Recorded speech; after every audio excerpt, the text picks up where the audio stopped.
you, Honorable Speaker. I thank the Honorable Member for the question. I rise to update this House on Fiji's work to advance market access for kava into the United Kingdom.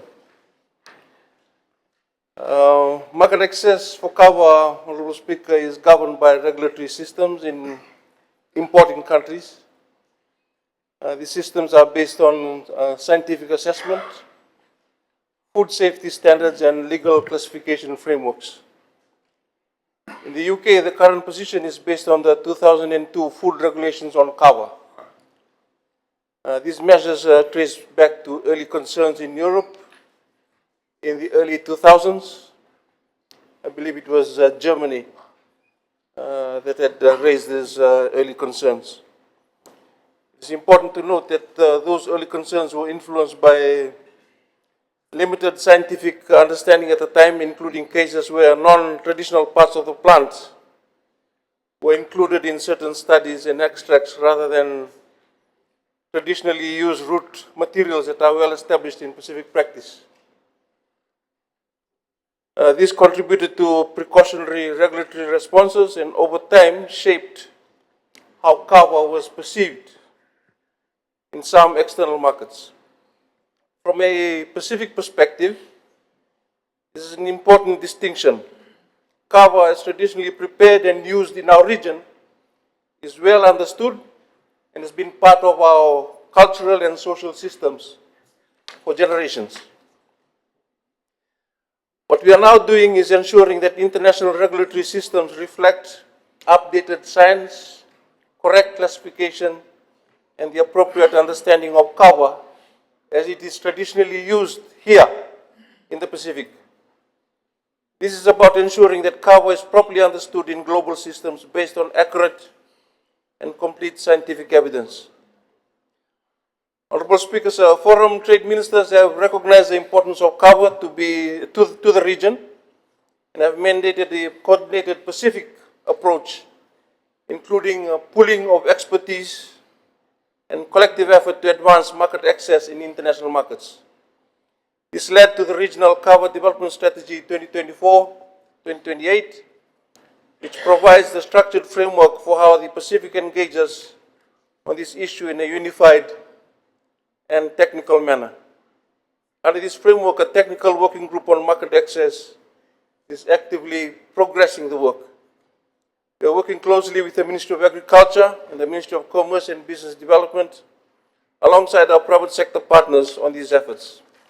It has met throughout 2025 and is now operating under an endorsed Regional 2026 Work Plan. Honorable Speaker, the focus is clear.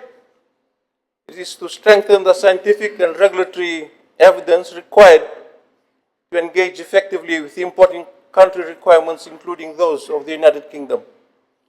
This includes detailed work on classification, identity, and laboratory testing systems aligned with international food safety standards. It is also important, Honorable Speaker, to recognize that global regulatory systems evolve based on evidence. The early assessments were shaped by limited or incomplete data.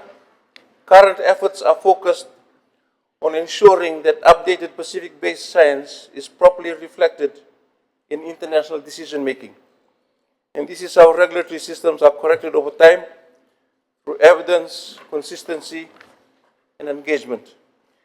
And while this work continues, Honorable Speaker, we must also remain grounded in the current realities of the sector.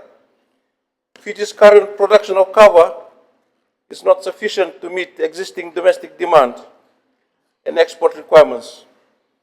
As a result, prices remain high, and there's active regional trade, including imports from Papua New Guinea and Vanuatu, to bridge supply gaps.